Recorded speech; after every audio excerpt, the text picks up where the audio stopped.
Hey y'all, welcome to my channel.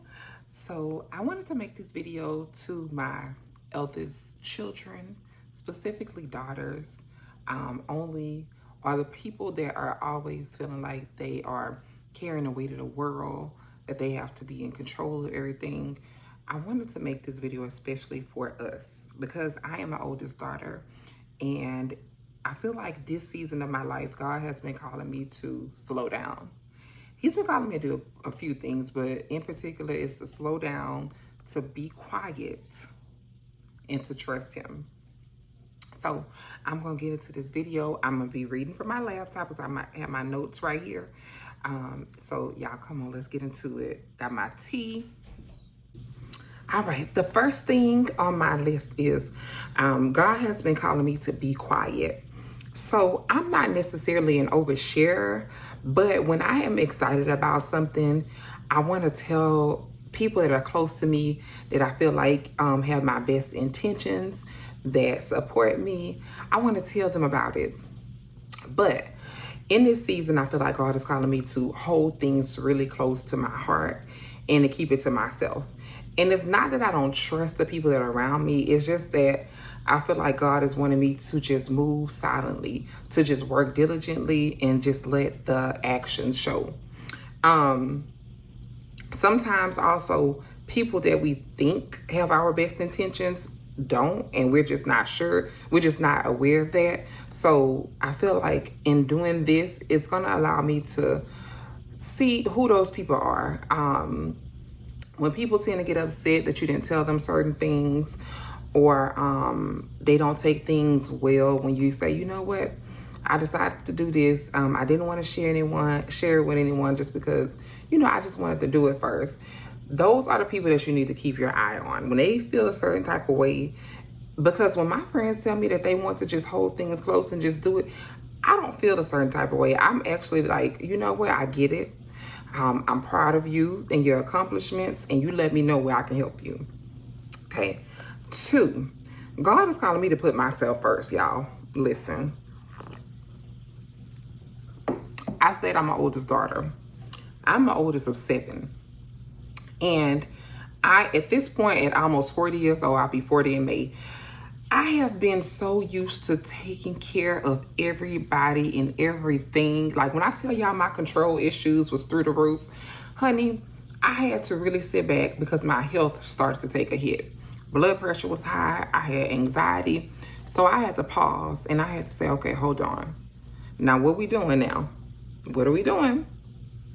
So I paused. I stopped and I said, there are some things that need to change. You cannot control everything. You can only do what you can do. And that's it. I have to be able to allow other people to support me. So I'm doing that in this season. When there's areas where I feel like, you know what, I can't do this by myself. I do need somebody to help me with this. Let me reach out. Now, when I tell you it's been a little painful, okay? I ain't gonna even lie to you. It's been a little painful because if you're anything like me and you don't like asking for help, that can be one of the hardest things.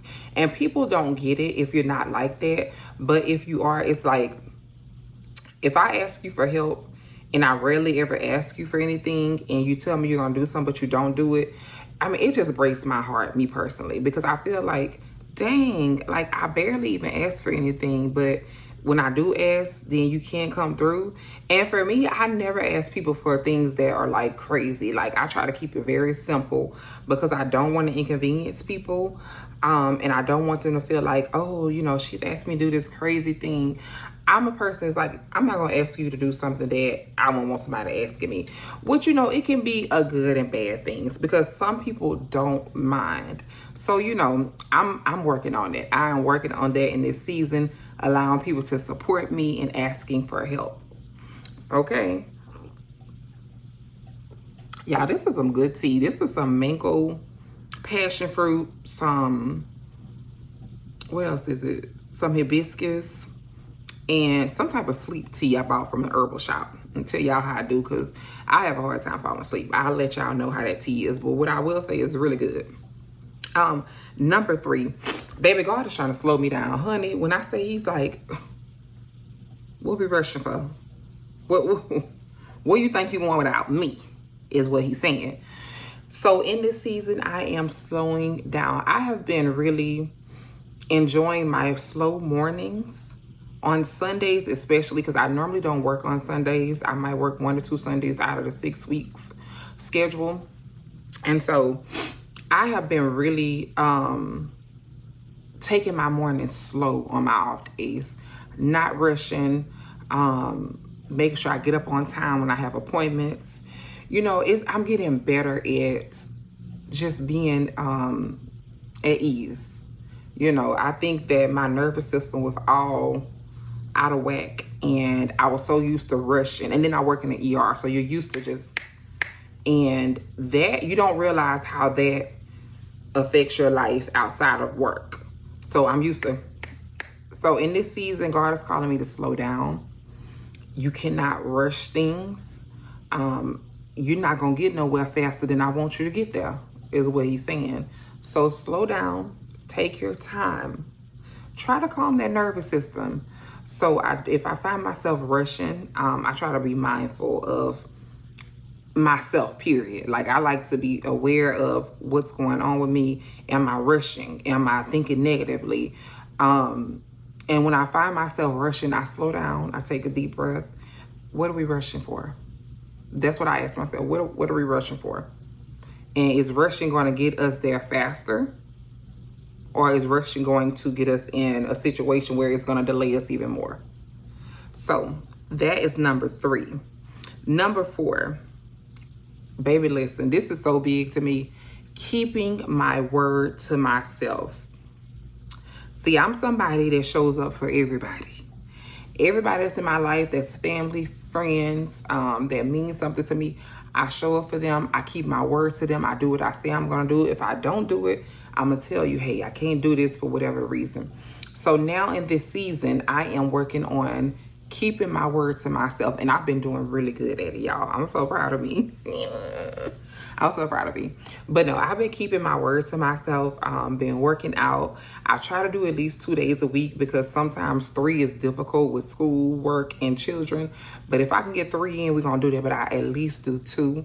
I'm making sure that if I say I'm going to do something, then I get up and do it. For instance, I had a networking event a couple weeks ago and I was tired, but I really wasn't tired like that. And I had already booked it in advance. So I canceled it because I was like, oh, I'm just going to sleep in. But I was off the next day. So I was like, do I want to go or do I just want to sleep in tomorrow and just get up?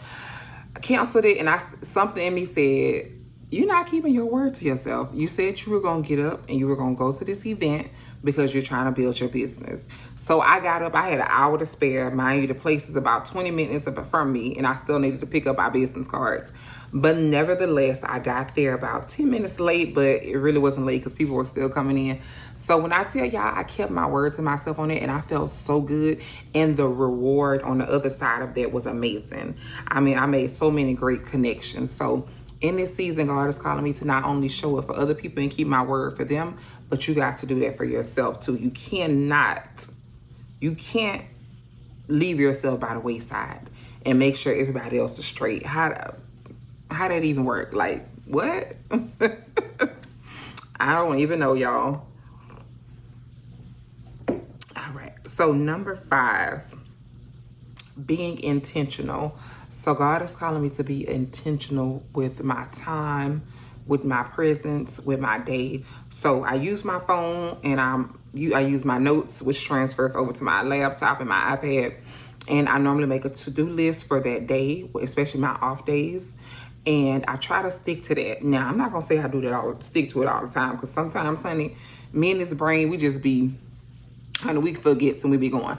But I've been doing really good with sticking to most of it. So I am proud of me for that. We're going to celebrate these wins, honey, big or small. We're going to celebrate them. So I have been making sure that I'm intentional about my day, about school, work, my business, my relationship with my children, with friends. I've absolutely been making sure that I'm intentional about those things. And then number 6, not proving or disproving anything to anyone. Honey, I am in a space where I don't have the energy in me. Whatever you believe, I'm going to let you believe it. If you're a friend and you want to know something, ask me. Let's talk about it. But if you don't ask me, if you don't want to talk about it, I'm not going to force it. I'm in a space where I don't want to force nothing. Not even my hair. You hear me? I don't even want to force that. I don't have the energy or the mental or emotional capacity to try and prove something or disprove something to people. Because I feel like if you know me, then you know my character and you know the type of person I am. And if you don't, then I don't know what to tell you. I definitely don't need to be disproving or proving anything to you at that point. So I'm just in a space where I'm not doing that. I feel like it's too much. It's too stressful. And if you're supposed to be in my life, you're going to be there. We're going to have the hard conversations. We'll work through it. And if we can't, then we may have to part. And I have to be okay with that, even if that hurts my heart, you know. I have to be okay with that. And then finally, God is calling me to trust him and the plans that he has for my life. Let me tell y'all something. Listen, take a big sip of this tea. Again, the oldest. I'm the oldest child. So that control, honey. I like to sit here and try and think of everything that could go wrong or everything that I could do differently so that it can go this way or do this and that. And when I tell y'all that shit wrecks my brain, excuse my language, honey, it wrecks my brain. It causes my nervous system to get out of whack. And now I'm in a space where I think about, you know, what the possibilities are, because I do think that responsible people do that. But I don't do it to a point where it's driving me up a wall. I don't do it to a point where it's causing me to stall and be stagnant and not make certain decisions that need to be made. I think about it, I go with my gut, and then we move on. And I also, let me put this in there, I pray about it as well. I just had a discussion with my director at work about some stuff. She asked me about a position. I said, let me pray about this. I got to take it to the altar. And I'll get back to you. I'll circle back with you. I pray about it. I think about it. Trust my gut, trust God, and I leave it, make my decision and leave it where it's at, because trying to control everything and think about this, that, and the third, honey, we're not doing it. We're not doing that. So those are a few things that I'm doing in this season that God is calling me to do. And I'm excited. I'm excited because I feel like everything is working out how it should. And even if it don't work out how I think it should, it's working out how it should. Okay? So y'all tell me in the comments, what is God calling y'all to do in this season? What do you want this season to look like for you? What is it looking like so far? What are some things that you have been struggling with? And do you need help with anything? If you have any tips for me, let me know, honey, because like I said, I'm asking for support in this season. Wherever I can get it, I appreciate it. So y'all like, comment, and subscribe, and I'll talk to y'all later. Bye.